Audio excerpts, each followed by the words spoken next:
Bem, gente, bom dia. A gente vai comentar os dados aí da nossa pesquisa do sistema CNDL sobre o mês de junho, né?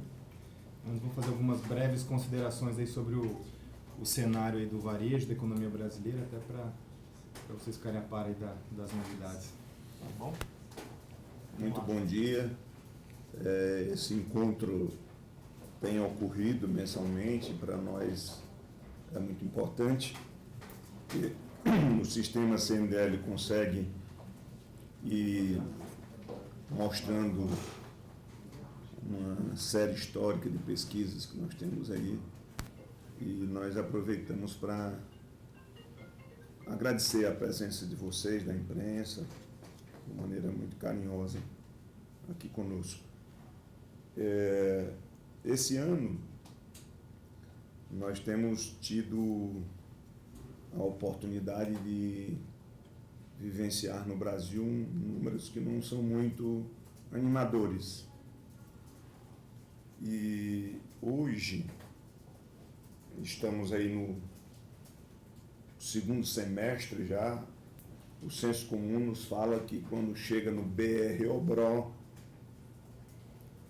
o ano acaba. Nós já estamos em julho, portanto, próximo ao BR-OBRO. E temos aqui uma coisa que nos chamou a atenção, um fato, que foram, assim, rapidamente os dados que o IBGE publicou, e que esses dados saíram hoje, e que ele mostra, de uma certa forma, uma tendência de queda do volume de vendas no Brasil, na dimensão do varejo restrito e também do ampliado, mais ainda. No varejo restrito, se nós compararmos esse mês de maio com maio do ano passado, que é o mês em referência, nós temos aí cerca de 4,5% negativo. Essa é uma realidade que, de uma certa forma, preocupa o varejo. Se nós trabalharmos esse dado para o varejo ampliado, a queda é maior ainda, porque aí entram a parte de veículos e material de construção, a queda vai para menos 10%. Nós entendemos que daqui a pouco nós temos um país com inflação alta, com juros altos, com desemprego caminhando aí para os 2 dígitos, e essa é a resposta. Eu quero aproveitar para cumprimentar também a Marcela e agradecer, que é a nossa economista-chefe, e que ela trará seguramente mais detalhes de alguns números, principalmente da questão da inadimplência, que já ela vai comentar. Mas um fato que também nos chama a atenção e que a imprensa toda está comentando é que o governo fez uma proposta de elevar o percentual do consignado para 40%, não houve êxito e saiu uma medida provisória com 35%. Sabe-se que o governo quer com isso, Marcela, tentar melhorar, evidentemente, esse momento da economia. E a visão da Confederação Nacional de Dirigentes Lojistas é que, se nós formos fazer uma análise exclusiva de que tínhamos um consignado de 30%, aumentou para 35%, isso poderíamos entender como um fator alentador de mais vendas. Mas, diante do cenário que nós temos aí de inflação, de inadimplência, de cerca de 56 milhões de consumidores brasileiros no registro negativo de banco de dados, nos faz crer que é certamente algo que não contribuirá, porque a venda ela precisa ser boa, ela precisa ser saudável, e o consignado é uma experiência questionada no Brasil da forma que ele foi tratado. Inclusive, já já a Marcela deverá mostrar que a inadimplência nas faixas de maior idade, os mais maduros, aonde vocês ainda não foram incluídos, é maior. Portanto, é essa gente que tem comprometido os seus rendimentos com consignado. Presidente, eu já inclusive coloquei ali para o senhor, se o senhor já quiser adiantar. Ótimo. Então, nos mostra aí exatamente esse gráfico, né, por padrão de idade. Né? Então, nós temos aí as faixas etárias mais velhas, como eu estava falando, crescendo acima da média, um diferencial bem acentuado. Né?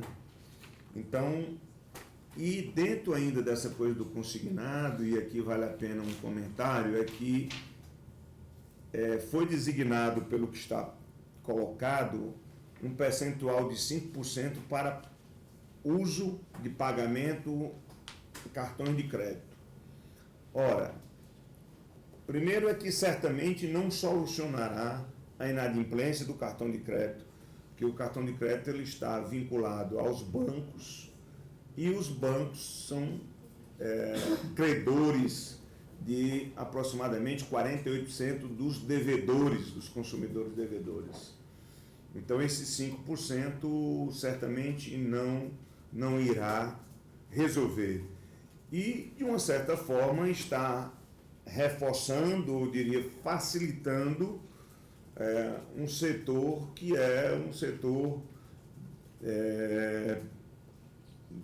bem solucionado, né? bem rentabilizado no Brasil, que é o setor bancário. Os bancos têm, portanto, os melhores resultados de balanço. Os outros setores que produzem, onde está o comércio, que representa a vocação do Brasil, que representa o maior índice de empregos gerados e o maior índice de impostos arrecadados, está ficando, digamos, sem o necessário olhar por parte do governo. Para não alongar, até para que a gente possa assistir a Marcela, e isso é um breve comentário, nós temos certamente a esperança de que estamos no segundo semestre, julho, agosto, setembro. O segundo semestre ele sempre representa melhores vendas, mas nós não temos a esperança de que as vendas deste segundo semestre possam ser melhor do que a do segundo semestre do ano passado, do ano de 2014. Portanto, nós não temos essa esperança por tudo que está colocado, inclusive por essa estimativa que temos levantado nas pesquisas aí. O fato é que a esperança seria o ano terminar logo. Se o ano terminar logo, nós certamente estaríamos melhor posicionados. Então, dívidas de até 90 dias com um avanço acentuado, dívidas de 90 a 180 dias maiores ainda, os avanços ainda maiores, até 90 dias nós temos aí quase 20%, é avassalador. E acima de 90 dias vai para 25%. Portanto, são números que nos trazem uma certa preocupação. O número de devedores em atraso Se eu comparar junho de 2015 com junho de 2014, a Marcela vai fazer essa tratativa. Temos aí cerca de 4,5%. E há pouco nós conversávamos ali com os senhores jornalistas, temos que dar as notícias, sejam elas boas ou não tão boas assim. O nosso setor, o setor de varejo, é um setor que se reinventa muito facilmente. Tudo que acontece que não é bom atinge rapidamente o varejo. Quando acontece alguma coisa que é melhor, o varejo também reage muito rapidamente. Por isso, nós assim estamos usando novamente esse adjetivo de reinventar. Precisamos nos reinventar dentro desse varejo que é tão importante para a economia brasileira. Eu queria passar aqui para a Marcela Cauauti, pedindo a ela que faça e que nos mostre aí essa série de pesquisas da inadimplência, que os números não são diferentes, para que, deixando todos à vontade, de uma certa forma, podem interromper, fazer alguma pergunta, e também as pessoas que estão, através das redes sociais, interagindo conosco, podem perguntar. Estamos aqui a postos para levar as notícias que são, sem dúvida alguma, uma grande preocupação da Confederação Nacional dos Dirigentes Lojistas. Marcela. Obrigada, presidente. Eu quero agradecer novamente a presença de vocês, reiterar que é uma honra que vocês estejam aqui, e fiquem à vontade de me interromper. A apresentação é para vocês, então a gente vai e volta. Para quem já deu uma olhada no material, às vezes tem alguma coisa que vocês acham mais interessante, ficaram com dúvida, por favor, fiquem à vontade. Desculpa, toda vez eu me atrapalho. Eu vou começar com uma questão que é paralela à inadimplência. A gente fez uma pesquisa, a gente faz muita pesquisa de campo até para corroborar os dados que a gente vê na base do SPC Brasil. E a gente olhou uma pesquisa de consumo consciente. Só que a ideia era olhar o consumo consciente de uma forma ampla, não só focado no meio ambiente, mas também em questões ambientais e questões financeiras. Isso é interessante quando a gente mostra o que a gente fez para o consumo consciente. A gente classificou o consumidor em três fases ali. Então, o consumidor nada ou pouco consciente, ele faria até 60% de todas as atitudes que a gente mostrou para ele como sendo adequadas. Um consumidor em transição faria entre 60% e 80% das atitudes adequadas. E o consumidor plenamente consciente faria acima de 80%. Essas atitudes adequadas foram classificadas em 3 grandes blocos: práticas ambientais, práticas financeiras e engajamento social. E aí agora vocês vão entender o porquê que eu trouxe isso numa coletiva de imprensa de dados de inadimplência. O consumidor brasileiro foi classificado em transição, então ele faz em média 69% das ações consideradas adequadas. Ele se dá melhor nas práticas ambientais, ele faz cerca de 72% das ações adequadas. Quando a gente fala de práticas financeiras, é onde ele vai pior. Ele faz somente 68% das ações adequadas, e o engajamento social um pouquinho melhor que prática financeira, mas ele ainda é muito próximo. O que é interessante olhar aqui? Entre o consumo consciente ligado a práticas ambientais e práticas financeiras, tem quase 4 pontos aí de diferença.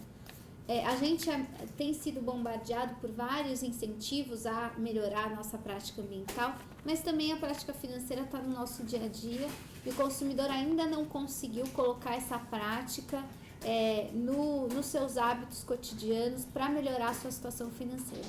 E além de tudo que a gente tem visto da economia, os dados macroeconômicos vindo cada vez pior, os dados de emprego avançando, inflação cada vez mais alta, Além de tudo isso, o brasileiro tem um pouco de dificuldade de se planejar financeiramente e isso acaba potencializando esse problema da inadimplência. Para vocês terem uma ideia das práticas que a gente investigou, eu trouxe aqui as práticas mais praticadas e as menos praticadas, né? As ações mais praticadas e as menos praticadas. Entre as mais corriqueiras na vida do consumidor estão: não ficar com vontade de comprar alguma coisa só porque viu alguém com uma determinada roupa ou um produto, não ligar para a marca e sempre checar a sua situação financeira quando vai comprar um produto. Apesar dessas práticas terem uma incidência alta, a gente vê aqui esse terceiro, para mim, é emblemático. Somente 83% das pessoas, quase 84%, né, arredondando, de fato avaliam se podem pagar por um produto antes de comprar. Isso deveria ser 100%, a gente deveria sempre checar. E aí, retomando a questão do cartão de crédito, o cartão de crédito nos ajuda, nos impulsiona a não olhar se a gente pode comprar ou não, né? O cartão de crédito não tem aquela sensação de pagamento imediato, a gente sai comprando sem pensar muito a respeito disso. Então, mesmo as mais praticadas, a gente ainda tem que levantar um alerta que deveriam ter uma incidência maior. Agora, vamos olhar as menos praticadas. De baixo para cima, a gente vê que as pessoas, pouca gente nunca se arrependeu por comprar alguma coisa que não precisava, ou seja, muita gente já se arrependeu de comprar algo que não era necessário. A gente vê pouca incidência também de pessoas que alugam ou pegam emprestado alguma coisa que usa com pouca frequência, e daí eu estou falando de um vestido de festa, de uma bolsa que vai usar para um evento específico, algum aparelho doméstico que você precise para uma festa, uma cafeteira, quando você vai receber gente em casa, essas cafeteiras gourmet, enfim, você poderia pegar emprestado ao invés de gastar dinheiro com isso, se você vai usar apenas uma vez. E por fim, dentre as menos praticadas, comprar produtos que duram mais, ou que podem ser consertados, ao invés de ficar comprando algo mais barato, mesmo que dure pouco. Aqui a gente pode colocar um paralelo, mesmo que a gente não esteja falando aí de valor, com a questão, por exemplo, de troca de celular, né? O brasileiro tem mania de trocar o celular, mesmo que o anterior ainda esteja em perfeitas condições. Marcela, eu gostaria de aproveitar esse momento e até conversar aí com você. Uma coisa que chama a atenção, o varejo do Brasil, ele é feito de pequenos varejistas, micro e pequenos varejistas. 97% a 98% das cerca de 450 mil empresas ligadas à nossa confederação estão na categoria do simples, ou seja, até hoje o faturamento de 3 milhões e 600. Muito bem. E aí, diante desse fato curioso que você trouxe da pesquisa que nos mostra as práticas ambientais, sociais e financeiras, nós poderemos pensar, um país que se preocupa muito com o ambiental, e nós sabemos disso, isso é muito importante. Se preocupa com o social. Mas a gente aprende no dia a dia, na loja, na ponta, que uma coisa muito importante é o caixa. Ou seja, sem as finanças, sem essa musculatura mínima necessária para se trabalhar, nós não vamos ter como fazer nada pelo ambiental e nem pelo social. Será que não está na hora de se repensar essa coisa de educação financeira? E aí nós já temos um programa que é o Meu Bolso Feliz, que está na nossa página, que contribui, o SPC contribui fortemente para que as pessoas possam interagir e aprender isso. E nós sabemos que esse assunto faz parte da grade curricular de alguns países. E deixo aqui uma reflexão para que se pense nisso. Como que vamos orientar financeiramente o nosso varejo, os nossos consumidores, o nosso país. Sem ele, não acontece nada no social e nada no ambiental. As pessoas acabam se sentindo presas numa situação que elas não conseguem sair justamente... Eu achei muito interessante essa pesquisa que você trouxe. Achei muito interessante por nos levar a essa reflexão. O site que o presidente falou é o www.meubolsofeliz.com.br. É justamente uma iniciativa para a gente tentar reverter essa situação, né? O brasileiro tem pouco hábito de pensar no seu dinheiro. A gente passa aí 40 horas por semana ganhando dinheiro e muita gente não passa nem uma hora na semana cuidando do dinheiro para que ele trabalhe ao nosso favor, né? Vamos começar agora a falar de fato sobre a inadimplência. A gente trouxe hoje um balanço semestral. Como o nosso número vai mudando ao longo dos meses de forma gradual, o balanço semestral nos dá uma visão mais ampla. E o que a gente vê é uma deterioração em 2015 em relação aos anos anteriores. Então, é o segundo ano de aceleração do número.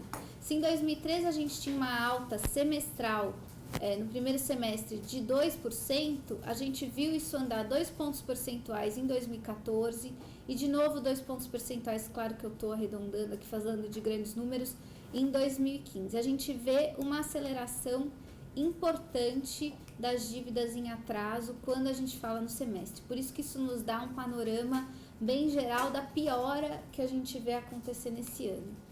Marcela, para nós que somos varejistas e dependemos deste varejo, poderíamos, a partir desses números de inadimplência, quando de 2003 a 2015 cresce em média aí 2 pontos percentuais ao ano, nos colocar numa situação de contristados, entristecidos por conta desta realidade? A gente, claro, o número assusta, é um número ruim, né? A inadimplência crescendo, ela é de fato ruim, mas o que a gente vê são ajustes que vêm desse número ruim, que depois, no longo prazo, podem ser positivos. Então, a gente vê, por exemplo, o consumidor brasileiro tomando mais cuidado na hora de tomar crédito, nesse momento, pelo menos. A gente já vê algumas mudanças de atitude. Nas vendas no varejo do IBGE, a gente vê que as maiores quedas aconteceram justamente nos itens ligados ao financiamento, ou seja, as pessoas estão se retraindo. O ideal seria que o aprendizado ficasse depois, se tornasse perene.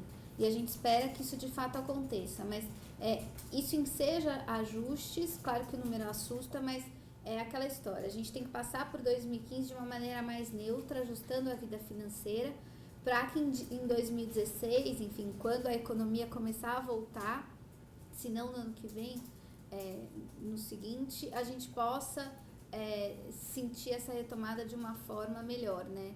Inclusive passar por esse período de crise de uma forma mais suave. Quando a gente fala de tipos, até entrando nessa questão dos gastos da família, quando a gente abre essas vendas no varejo no semestre, a gente vê que a dificuldade de pagar as contas ocorre tanto nas contas básicas quanto nos empréstimos bancários. Então, olhando os destaques, a gente vê o primeiro sendo água e luz. O setor de água e luz avançou muito além do que a média geral. Então, em 2014, o setor de água e luz tinha um avanço de 4,21% no semestre, mas em 2015 essa alta já está aí em 11,83%. Quando a gente fala de bancos, a gente vê a mesma situação. A gente vê uma alta muito maior do que a média. Então, se em 2014 as dívidas de banco, que representam aí quase metade das nossas dívidas, cresciam 3,6%, em 2015 a alta foi de 11,3%, ou seja, o avanço é muito maior do que o que a gente viu na média. Lembrando que aqui a gente estava falando de dívidas em atraso. Quando a gente fala de devedores em atraso, a gente vê mais ou menos a mesma situação. Então, a gente vê também a segunda aceleração consecutiva. Em 2013, a gente tinha uma alta próxima de 3%, mas agora, em 2015, a gente vê uma alta de 4,6%. A alta dos devedores ela é menor do que a alta das dívidas, ou seja, uma única pessoa está inadimplente com mais dívidas. Eu vou mostrar isso melhor aqui no próximo slide. Então, a gente tem um crescimento do número de dívidas e de devedores como os maiores desde 2012, mas o avanço de dívidas foi maior do que o de devedores, o que mostra que a gente tem, em todos os dados aqui são do final do primeiro semestre de cada um desses anos. O brasileiro, um único brasileiro inadimplente está com mais dívidas em atraso. Então, ele tem em média hoje 2,12 dívidas em atraso. Agora, a estimativa que a gente faz mensalmente do número de pessoas registradas em cadastros de devedores. São 56,5 milhões de brasileiros com dívidas em atraso. E lembrando que essa dívida não é só dívida de banco, tem dívida de contas básicas, tem dívida de comunicação, tem dívidas de comércio, enfim, tem todo tipo de dívida. Eu coloquei aqui como esse número andou ao longo do ano. Entre janeiro e fevereiro ele estava um pouco mais bem comportado, porque a gente tinha aí um efeito da base menor de crédito na economia. A partir de março, esse número começou a subir. Entre maio e junho, a gente viu uma estabilidade, o número não mudou, mas ainda assim são 2 milhões de devedores a mais em cadastros de devedores desde o final do ano passado. Essa é uma estimativa porque a gente estima a economia como um todo, não somente números do SPC Brasil. Quando a gente fala agora dos dados anuais, então a gente acabou agora de falar do semestral, agora a gente vai comparar o mês de junho com o mês de junho do ano passado. E a gente vê que os crescimentos ainda estão acima do que a gente viu em 2014. Lembrando que 2014 já foi um ano em que a gente via um ajuste da economia, 2015 a gente continua crescendo e ressaltando que esse número de 4,52 é sobre esse número que já tinha avançado bastante. Então, crescimento em cima de crescimento. A mesma coisa para o número de dívidas, mais pronunciado até do que o do número de devedores, e de novo a gente vê crescimento em cima de crescimento. Desculpa, eu passei sem querer. Falando agora dos crescimentos anuais por segmento. A gente tinha visto que bancos e água e luz eram os destaques no semestre e o mesmo acontece no dado anual. Então, a gente vê um crescimento de 15,6% de água e luz. Isso é um avanço muito importante em relação ao mês anterior, quando a gente crescia cerca de 13%. E bancos, a gente viu um avanço aí que já aproxima dos 2 dígitos, mas ele é a maior contribuição. Justamente porque esse é a maior parte das dívidas, né? Quase metade das dívidas estão aqui e elas estão avançando de uma forma importante, né? Eles estão crescendo bastante. O presidente Honório já tinha falado sobre a questão da faixa etária, apenas retomando, os jovens têm mostrado um recuo na inadimplência, enquanto as faixas etárias mais idosas têm apresentado aumentos da inadimplência acima da média. Isso tem a ver com a forma como as gerações estão se comportando. Então, os jovens estão demorando cada vez mais para, de fato, ter responsabilidade de adulto. Então, tem muita gente que continua estudando, morando na casa dos pais, demora para se casar e constituir uma família. Então, a gente vê que essas pessoas estão cada vez mais adiando planos que são ligados ao financiamento. Só para ver a diferença que tem feito a economia, né, nesse período, o ano passado a gente via essas duas faixas com quedas da inadimplência. E a partir daqui a gente via altas da inadimplência. A gente tem começado a ver os jovens voltarem ao mercado de trabalho, deixarem de estudar e acabarem tendo que se endividar cada vez mais também. Então, esse número que era negativo está voltando para o terreno positivo. A gente provavelmente vai ver quedas menores dessa faixa etária daqui para frente. Infelizmente, a gente não pode dizer que a gente vai ver altas menores aqui, né? Talvez altas da mesma ordem, mas enfim, a gente não espera uma mudança de quadro grande aqui entre os mais velhos, ainda mais quando a gente considera o aumento do consignado, que pode impulsionar ainda mais a inadimplência dessa faixa etária, que é a que mais usufrui desse tipo de crédito. Agora, falando das altas por tempo de atraso, a gente vê destaques nas duas pontas, até 90 dias e de 3 a 5 anos. As dívidas mais antigas são a maior parte da nossa base, né? Aqui tem um erro de conceito, as pessoas acham que depois que a dívida fica muito tempo sendo corrigida por juros, enfim, ela fica impagável. A gente sempre diz que não há dívida impagável. O que há são dívidas negociáveis. Então, quando a negociação acontece, ela é vantajosa tanto para o credor quanto para o devedor. Então, a gente sempre indica para as pessoas que estão com dívidas aqui nessas faixas de atraso mais longas, que, enfim, estão preocupadas, como é que eu faço para pagar? A negociação é sempre a melhor saída. Enfim, é isso. Eu não sei se vocês têm alguma dúvida, algum slide que vocês gostariam de voltar. Aquele do começo eu vi que vocês estavam anotando, deu tempo? Se tiverem alguma pergunta. Aqueles dados, eles estão no papel também? Os dados do consumo consciente? Não, porque a gente divulgou essa pesquisa faz uma semana mais ou menos. Mas acho que a Carol consegue enviar para vocês, né? A Carol manda. E aí, assim, elas estão no site também. Estão no site, E se alguém quiser, o nosso site é spcbrasil.org.br, mas fica mais fácil, acho que até a Carol mandar. E é legal que tem ali tanto as atitudes mais e menos praticadas para todos os três âmbitos que a gente estudou. Então é bem legal, mas assim, a questão da prática ambiental a gente já imaginava que teria uma atitude bem recorrente, mas a financeira, infelizmente, é uma surpresa negativa, né? Porque, ainda mais num momento como esse, a gente fala que o ideal é fazer educação financeira preventiva. Sim. Então, se você vive muito bem com o seu salário, como você não sabe como vai ser o ano daqui para frente, tem desemprego, a inflação está corroendo o poder de compra, enfim, o ideal seria você já começar a se ajustar antes de ter um problema mais sério, né? E essas atitudes são a forma de se ajustar, mas infelizmente as pessoas acabam se ajustando aos poucos, né? Acaba sendo meio que quando a imposição de uma situação dessa acontece, né? Hoje, o que tem puxado mais, a gente pode colocar como principal combustível da inadimplência, e até da queda das vendas também? É o crédito mais caro, inflação mais alta? O que está pegando mais aí? A inadimplência reage com um pouco de defasagem.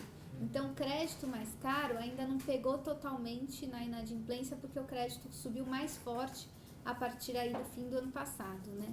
Agora, a inflação é uma questão que acaba pegando muito, porque faz com que o consumidor seja obrigado a desvestir um santo para vestir o outro.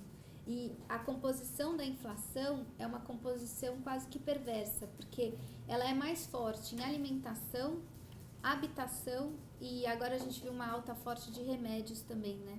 Então, o consumidor não consegue fugir. Eu não posso deixar de comer, eu não posso deixar de pagar água e luz e eu não posso deixar de comprar remédio. Então, eu acabo tendo que deixar de pagar outras contas por causa disso. Ou muitas vezes escolher entre essas contas para deixar de pagar. A gente vê inclusive essa questão do avanço de água e luz, né? E aí, Marcela, tem também, eu acho que você concorda com a questão da percepção. Embora os juros tenham sido mais fortemente aumentados esse ano, mas hoje, pelo nível de informação que o consumidor recebe, ele tem uma clara percepção imediata do risco e, portanto, gera nele uma desconfiança. E isso traz, sem dúvida alguma, algumas decisões de pronto que... A gente tem aqui algumas perguntas, a gente tem o pessoal da Só lembrando que a coletiva está sendo transmitida ao vivo, né? Então, que dá oportunidade também de outros repórteres e do público poder perguntar alguma coisa. Nós temos alguém aqui de Brasília, temos do Espírito Santo, temos também de Fortaleza. Né? A pergunta, vamos começar aqui por Fortaleza, para prestigiar os cearenses. O aumento da inadimplência pode prejudicar a retomada do crescimento econômico em 2016? Infelizmente, não tenho dúvidas, né? Não tem muito como sair disso. A economia funciona como se fosse um dominózinho, né? Você derruba o primeiro dominó e todos os outros acabam sendo derrubados também. Então, uma única variável macroeconômica sempre tem efeitos sobre todas as demais. A questão da inadimplência não é diferente, né? Com inadimplência maior, a gente vê um consumo mais baixo, as empresas que sofrem na outra ponta da inadimplência também acabam sendo prejudicadas, isso acaba depois pegando no emprego, menor compra dos fornecedores, enfim, esse loop negativo acaba sendo potencializado também pela inadimplência. Portanto, esperamos ter respondido ao Antônio Carlos Rodrigues, lá de Fortaleza, e aqui nós temos uma outra pergunta da Carla Barreto, Marcela, que perguntou exatamente assim: gostaríamos de saber sobre perspectivas para o varejista que está buscando crédito em fundos. O que vocês acham, né? Ela pergunta se é um bom momento para buscar esse tipo de crédito. Esse momento é um momento em que olhar o crédito mais indicado para o seu negócio é ainda mais importante. A gente fez uma pesquisa recentemente com micro e pequenas empresas e a gente via que muitas delas recorriam justamente ao cartão de crédito e ao cheque especial para pessoa jurídica, que são os tipos de crédito mais caros. Então, vale a pena estudar com muito afinco qual que é o melhor tipo de crédito para sua empresa. A gente tem créditos direcionados à pessoa jurídica, que em geral são um pouco mais acessíveis do que para a pessoa física. Tem créditos subsidiados pelo BNDES, que também tem taxa de juros mais razoáveis. Enfim, é hora de tomar o crédito certo e tomar o crédito com planejamento. Não tome crédito assim para tapar um buraco e abrir outro. Tem que tomar o crédito com planejamento de mais longo prazo, né, presidente? É importante lembrar para a Carla que nessa pesquisa que foi feita, nos indicou que mesmo com efeitos maiores, um custo mais caro, se prefere aquelas fontes de financiamento mais conservadoras, né? Os fundos é um tipo de financiamento que tem uma legislação própria, traz algum conhecimento a mais e, portanto, merece um certo aprofundamento. E aí nós temos uma pergunta do Geraldo Magela, lá de Espírito Santo, que também fez o seguinte questionamento: 56 milhões de CPF registrados, né, nos bancos representam quanto da população ativa brasileira? Ao invés de responder em relação à população ativa, eu vou responder em relação à população adulta. Porque a população ativa, a pessoa pode não estar no mercado de trabalho, mas ter acesso ao crédito. Por isso que a relativização... É o caso, né, dos jovens que tomam empréstimo para fazer os seus cursos superiores. Exatamente. Que ainda estão... Então a gente gosta de olhar em relação à população adulta, que é entre 18 e 95 anos. São 4 em cada 10 brasileiros nessa população registrados em serviços de proteção ao crédito, seja por dívida bancária, dívida de conta básica ou dívidas, enfim, de comércio, todo tipo de dívida. É bastante gente, é claro que isso é preocupante, mas reflete um momento econômico ruim. Só são, ou seja, 4 em cada 10 brasileiros muita gente. Da população adulta. É muita gente que está aí nos registros.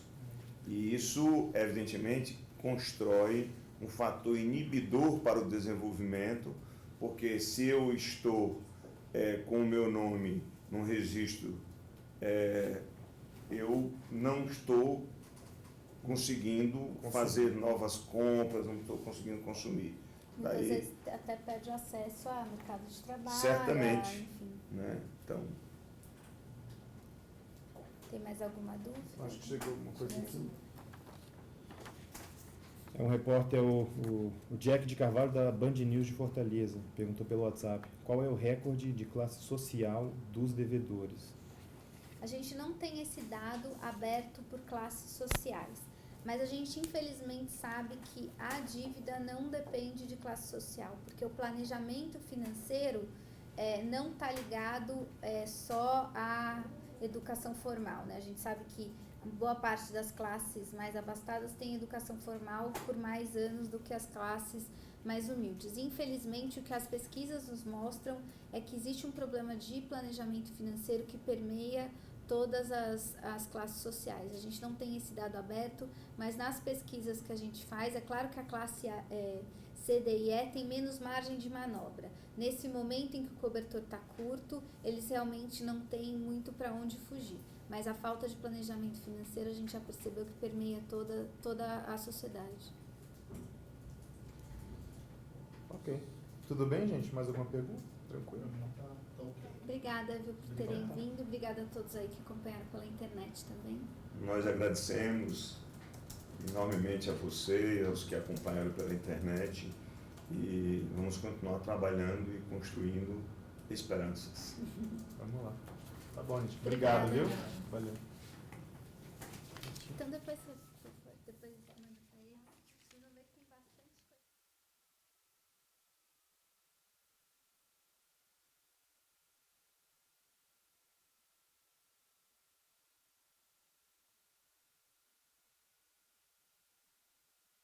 Usa essas pesquisas para corroborar. Ano passado a gente fez uma que foi bem legal, que foi sobre o consumo dos idosos, porque a gente estava vendo aquela escadinha. A gente foi investigar. Agora o consumo consciente, porque a gente achou que as pessoas talvez a gente fosse ser surpreendido positivamente. Infelizmente não foi o caso, mas é bom, enfim, né? Serve para isso também, para a gente conseguir ter esses De dados. repente nós tentamos lançar um olhar diferente para ver o que está contribuindo para essa inadimplência, como devemos nos portar. Tá. Tem bastante coisa interessante. Essa foi em São Paulo, né? Quando Foi. tive essa pesquisa. Foi semana